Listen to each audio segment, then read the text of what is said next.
ಭಾರತೀಯ ಸಂಸ್ಕೃತಿಯಲ್ಲಿ ಭೂತ, ಪ್ರೇತ, ಪಿಶಾಚಿ, ಬೇತಾಳ, ಡಾಕಿನಿ ಮತ್ತು ವೈತಾಳ ಮುಂತಾದ ಜೀವಿಗಳು ಶತಮಾನಗಳಿಂದಲೂ ವಿಶೇಷ ಸ್ಥಾನಮಾನ ಪಡೆದಿವೆ.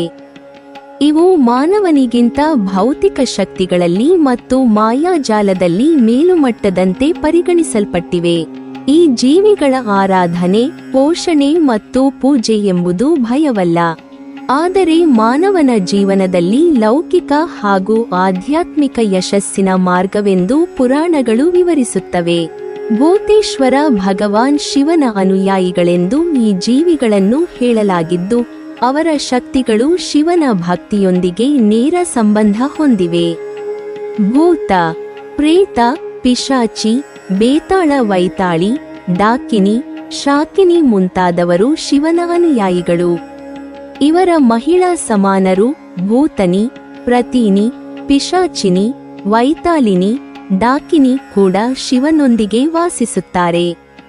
ಇವರು ದೈವಿಕ ಶಕ್ತಿಯಿಂದ ಕೂಡಿದ್ದು, ತಮ್ಮ ಭಕ್ತರಿಂದ ಸಂತೋಷ ಪಡೆಯುತ್ತಾರೆ ಮತ್ತು ಅವರಿಗೆ ಬೇಕಾದ ವರಗಳನ್ನು ನೀಡುತ್ತಾರೆ. ಮಾನವರು ಈ ಜೀವಿಗಳ ಆರಾಧನೆಗೆ ಮಂತ್ರ ಪಠಣ, ವಾದ್ಯೋಪಕರಣಗಳು, ವಿಶೇಷ ಪೀಠೋಪಚಾರ, ಪೂಜಾ ವಿಧಾನಗಳು ಮತ್ತು ಮನೆಯಲ್ಲಿನ ವಿಧಿವಿಧಾನಗಳನ್ನು ಪಾಲಿಸುತ್ತಾರೆ. ಶತಮಾನಗಳಿಂದಲೂ ಈ ಪದ್ಧತಿಗಳು ನಮ್ಮ ದೇಶದಲ್ಲಿ ನಡೆಯುತ್ತಿವೆ. ಭಕ್ತನು ಭೂತ, ಪ್ರೇತ, ಪಿಶಾಚಿ ಅಥವಾ ಬೇತಾಳ, ವೈತಾಳಿಗಳನ್ನು ಗೌರವದಿಂದ ಆರಾಧಿಸಿದಾಗ ಅವನು ತಾನು ಬಯಸಿದ ವಸ್ತುಗಳು, ಸಂತೋಷ ಮತ್ತು ಆರೋಗ್ಯ ಪಡೆಯುತ್ತಾನೆ ಎಂದು ಪುರಾಣಗಳು ಹೇಳುತ್ತವೆ. ಆದರೆ ಮೂಲ ತತ್ವವೆಂದರೆ ಈ ಜೀವಿಗಳನ್ನು ಆರಾಧಿಸುವ ಮೂಲಕ ನಿಜವಾದ ಉನ್ನತ ದೇವತೆಯನ್ನು ಪೂಜಿಸುವುದು ಮುಖ್ಯ. ಏಕೆಂದರೆ ವ್ಯಕ್ತಿಯು ಯಾವ ದೇವತೆಯನ್ನು ಆರಾಧಿಸುತ್ತಾನೋ ಅವನು ಅಂತಿಮವಾಗಿ ಆ ಶಕ್ತಿ ಪ್ರತಿಬಿಂಬಿಸುವ ಪ್ರಪಂಚವನ್ನು ಹೊಂದುತ್ತಾನೆ. ಭೂತ, ಪಿಶಾಚಿ, ಬೇತಾಳ, ವೈತಾಳಿಗಳು, ಡಾಕಿನಿ ಮುಂತಾದ ಜೀವಿಗಳ ಆರಾಧನೆಯು ಕೇವಲ ಭಯ ಅಥವಾ ಅಂಧಶ್ರದ್ಧೆಯ ಬಲದಿಂದವಲ್ಲ, ಆದರೆ ಮಾನವನ ಜೀವನದಲ್ಲಿ ಶ್ರದ್ಧೆ, ಭಕ್ತಿ ಮತ್ತು ನೈತಿಕ ಶಕ್ತಿಯ ಸಂಕೇತವಾಗಿದೆ. ಈ ಜಾತಿಗಳ ಆರಾಧನೆಯ ಮೂಲಕ ವ್ಯಕ್ತಿಯು ಲೌಕಿಕ ಮತ್ತು ಆಧ್ಯಾತ್ಮಿಕ ಜೀವನದಲ್ಲಿ ಸಮೃದ್ಧಿ, ಶಾಂತಿ ಮತ್ತು ಸಂತೋಷ ಪಡೆಯುತ್ತಾನೆ. ಈ ಪರಂಪರೆ ಶತಮಾನಗಳಿಂದಲೂ ನಮ್ಮ ದೇಶದಲ್ಲಿ ನಡೆಯುತ್ತಿದ್ದು, ಮಾನವನು ಈ ಶಕ್ತಿಗಳನ್ನು ಗೌರವದಿಂದ ಆರಾಧಿಸಿದಾಗ ಅವನು ತನ್ನ ಜೀವನದಲ್ಲಿ ಉತ್ತಮ ಫಲಿತಾಂಶಗಳನ್ನು ಅನುಭವಿಸುತ್ತಾನೆ. ತಂತ್ರಶಾಸ್ತ್ರದಲ್ಲಿ ಭೂತ, ಪ್ರೇತ, ಪಿಶಾಚಿ, ಬೇತಾಳ, ಡಾಕಿನಿ, ವೈತಾಳ ಮುಂತಾದ ಮಾನವೇತರ ಜೀವಿಗಳ ಪಾತ್ರವು ಅತಿ ವಿಶೇಷವಾಗಿದ್ದು, ಇವುಗಳನ್ನು ನೇರವಾಗಿ ಶಕ್ತಿ ಅಥವಾ ಪರವಶದ ಅಂಶಗಳಾಗಿ ಪರಿಗಣಿಸಲಾಗಿದೆ. ತಂತ್ರಶಾಸ್ತ್ರವು ಕೇವಲ ಹೌದು ಇಲ್ಲದಂತೆ ಪೂಜೆ ಮಾಡುವ ಶಾಸ್ತ್ರವಲ್ಲ, ಇದು ಶಕ್ತಿ ಮತ್ತು ನಿರ್ವಹಣೆಯ ಶಾಸ್ತ್ರ ಎಂಬ ತತ್ವವನ್ನು ಪ್ರತಿಪಾದಿಸುತ್ತದೆ. ಈ ದೃಷ್ಟಿಯಲ್ಲಿ ಈ ಜೀವಿಗಳ ಪಾತ್ರವನ್ನು ವಿವರಿಸಬಹುದು. ಪ್ರಥಮವಾಗಿ ಭೂತ, ಪ್ರೇತ ಮತ್ತು ಪಿಶಾಚಿಗಳು ತಂತ್ರಶಾಸ್ತ್ರದಲ್ಲಿ ಆಕರ್ಷಕ ಶಕ್ತಿ ಮತ್ತು ಆಧಿಪತ್ಯ ಶಕ್ತಿ ನೀಡುವ ಮಾಧ್ಯಮಗಳೆಂದು ಪರಿಗಣಿಸಲಾಗುತ್ತದೆ. ಅವರು ನಿಷ್ಕೃಷ್ಟ ಶಕ್ತಿಯನ್ನು ಹೊಂದಿರುವುದರಿಂದ ಮಾನವನ ಇಚ್ಛೆ, ಭಕ್ತಿ ಅಥವಾ ಮನೋವೈಜ್ಞಾನಿಕ ಶಕ್ತಿ ಮೂಲಕ ನಿಯಂತ್ರಿಸಲಾಗಬಹುದು. ಮಂತ್ರ ಪಠಣ, ನಾಮ ಜಪ, ವಾದ್ಯ ಸಂಗೀತ, ಪೂಜಾ ವಿಧಿ, ಯಂತ್ರ ಇತ್ಯಾದಿಗಳನ್ನು ಬಳಸುವ ಮೂಲಕ ತಂತ್ರಶಾಸ್ತ್ರದಲ್ಲಿ ಈ ಶಕ್ತಿಗಳನ್ನು ವ್ಯಕ್ತಿ ತನ್ನ ಹಿತಚಿಂತನೆಗೆ ಅನುಗುಣವಾಗಿ ಪ್ರೇರೇಪಿಸಬಹುದು. ಎರಡನೆಯದು ಬೇತಾಳ ಮತ್ತು ವೈತಾಳಗಳು ತಂತ್ರದಲ್ಲಿ ರಕ್ಷಣಾ ಶಕ್ತಿ ಅಥವಾ ಸುರಕ್ಷತಾ ಕಾರ್ಯಗಳೊಂದಿಗೆ ಸಂಬಂಧಪಡುತ್ತವೆ. ತಂತ್ರಶಾಸ್ತ್ರದಲ್ಲಿ ಕೆಲ ಯಂತ್ರಗಳಲ್ಲಿ ಮೇಲುಮಟ್ಟದ ಶಕ್ತಿಯುಳ್ಳ ಜೀವಿಗಳನ್ನು ಹಸ್ತಕ್ಷೇಪ ಮಾಡುವ ಮೂಲಕ ಮನೆ, ದೇವಾಲಯ ಅಥವಾ ವ್ಯಕ್ತಿಯ ಜೀವನವನ್ನು ಕೆಟ್ಟ ಶಕ್ತಿಗಳಿಂದ ರಕ್ಷಿಸಬಹುದು.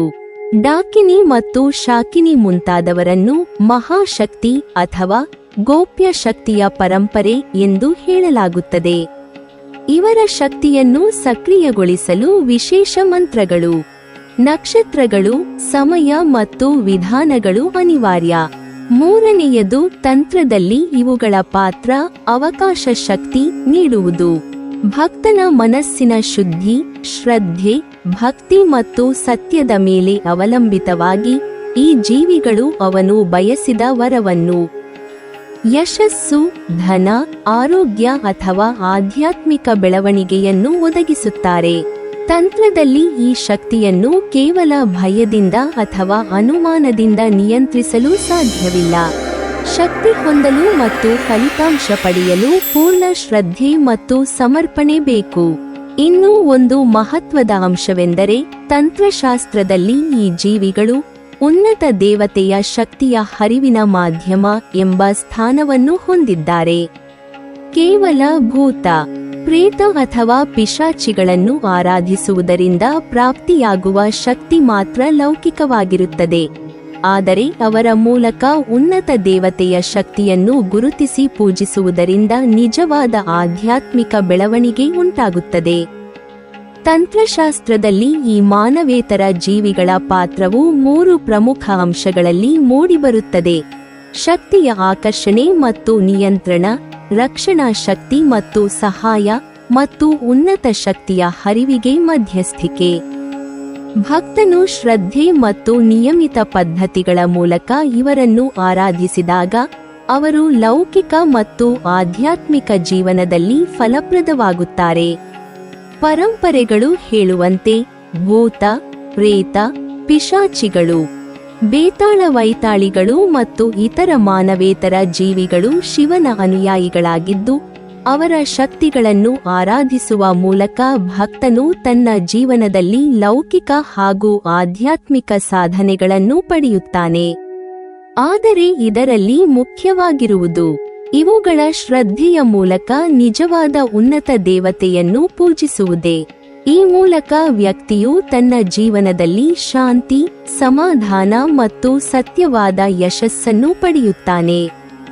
ಭೂತ, ಪಿಶಾಚಿ ಅಥವಾ ಬೇತಾಳ ವೈತಾಳಿಗಳ ಆರಾಧನೆ ಶತಮಾನಗಳಿಂದಲೂ ನಡೆಯುತ್ತಿದ್ದರೂ ಮೂಲ ತತ್ವವು ಇದು ಕೇವಲ ಸಾಧನೆಯ ಮಾರ್ಗವಲ್ಲ, ಉನ್ನತ ದೇವತೆಯನ್ನು ಗುರುತಿಸುವ ಮಾರ್ಗವೂ ಆಗಿದೆ. ಆದ್ದರಿಂದ ಈ ಜೀವಿಗಳನ್ನು ಗೌರವದಿಂದ ಆರಾಧಿಸುವ ಮೂಲಕ ಮಾನವನ ಜೀವನದಲ್ಲಿ ಭೌತಿಕ, ಭಾವನಾತ್ಮಕ ಮತ್ತು ಆಧ್ಯಾತ್ಮಿಕ ಸಮೃದ್ಧಿ ಉಂಟಾಗುತ್ತದೆ. ಭಾರತೀಯ ಪೌರಾಣಿಕ ಹಾಗೂ ಧಾರ್ಮಿಕ ಪರಂಪರೆಯಲ್ಲಿ ಭೂತ, ಪ್ರೇತ, ಪಿಶಾಚಿ, ಬೇತಾಳ, ಡಾಕಿನಿ, ಶಾಕಿನಿ ಮುಂತಾದ ಮಾನವೇತರ ಜಾತಿಗಳು ವಿಶೇಷ ಸ್ಥಾನವನ್ನು ಪಡೆದಿವೆ. ಇವುಗಳನ್ನು ಕೇವಲ ಭಯ ಮೂಡಿಸುವ ಅಂಶವೆಂದು ಮಾತ್ರ ಪರಿಗಣಿಸುವುದಿಲ್ಲ, ಬದಲಾಗಿ ಇವು ಭಕ್ತನ ಜೀವನದಲ್ಲಿ ಶಕ್ತಿ, ಸಮೃದ್ಧಿ, ಧೈರ್ಯ, ಆಧ್ಯಾತ್ಮಿಕ ಜ್ಞಾನ ಮತ್ತು ದೈವಿಕ ಅನುಕೂಲವನ್ನು ನೀಡುವ ಸಾಮರ್ಥ್ಯವಿರುವುದಾಗಿ ವಿವರಿಸಲಾಗಿದೆ. ಪುರಾಣಗಳು ಮತ್ತು ತಂತ್ರಶಾಸ್ತ್ರಗಳು ಈ ಜಾತಿಗಳ ಆರಾಧನೆಯ ಮೂಲಕ ಸಾಧನೆಯಾಗುವ ಪ್ರಯೋಜನವನ್ನು ವಿವರಿಸುತ್ತವೆ. ಭೂತ, ಪ್ರೇತ, ಪಿಶಾಚಿ, ಬೇತಾಳ ಮತ್ತು ಡಾಕಿನಿ ಮುಂತಾದ ಜೀವಿಗಳನ್ನು ಭಕ್ತಿಯೊಂದಿಗೆ ಆರಾಧಿಸಿದರೆ ಅವು ತಮ್ಮ ಶಕ್ತಿಯಿಂದ ಭಕ್ತನ ಮನಸ್ಸಿನಲ್ಲಿ ಶಾಂತಿ ಮತ್ತು ಧೈರ್ಯವನ್ನು ಮೂಡಿಸುತ್ತವೆ. ಇವುಗಳು ಭಕ್ತನ ಆತ್ಮವಿಶ್ವಾಸವನ್ನು ಬೆಳೆಸುತ್ತವೆ ಮತ್ತು ಜೀವನದಲ್ಲಿ ಎದುರಿಸಬೇಕಾದ ಭಯ ಮತ್ತು ಸಂಕಷ್ಟವನ್ನು ದೂರ ಮಾಡುವ ಶಕ್ತಿ ಒದಗಿಸುತ್ತವೆ. ಪೌರಾಣಿಕ ಕಥೆಗಳಲ್ಲಿ ಇವುಗಳು ಶಕ್ತಿಶಾಲಿ, ಭಯಹೀನ ಪಾತ್ರಗಳಾಗಿ ಕಾಣಿಸುತ್ತವೆ. ಭಕ್ತನು ತಮ್ಮ ಶಕ್ತಿಯನ್ನು ಅರಿತುಕೊಂಡು ಈ ಜಾತಿಗಳನ್ನು ಪೂಜಿಸಿದರೆ ಅವರು ಧೈರ್ಯ, ಶಕ್ತಿ ಮತ್ತು ಸಮಾಧಾನವನ್ನು ಪಡೆಯುತ್ತಾರೆ. ಇವುಗಳನ್ನು ಪೂಜಿಸುವ ಮೂಲಕ ಲೌಕಿಕ ದೃಷ್ಟಿಯಿಂದ ಸಹ ಸಾಕಷ್ಟು ಫಲಾನುಭವ ಇದೆ. ಪೂಜಾ ವಿಧಾನಗಳು, ಮಂತ್ರ ಪಠಣಗಳು, ಯಂತ್ರಗಳು ಮತ್ತು ವಾದ್ಯಗಳ ಬಳಕೆ ಭಕ್ತನ ಮನೆ ಮತ್ತು ಕುಟುಂಬದಲ್ಲಿ ಸಮೃದ್ಧಿ, ಆರೋಗ್ಯ, ವಿದ್ಯೆ ಮತ್ತು ಐಶ್ವರ್ಯವನ್ನು ತರಲು ನೆರವಾಗುತ್ತದೆ.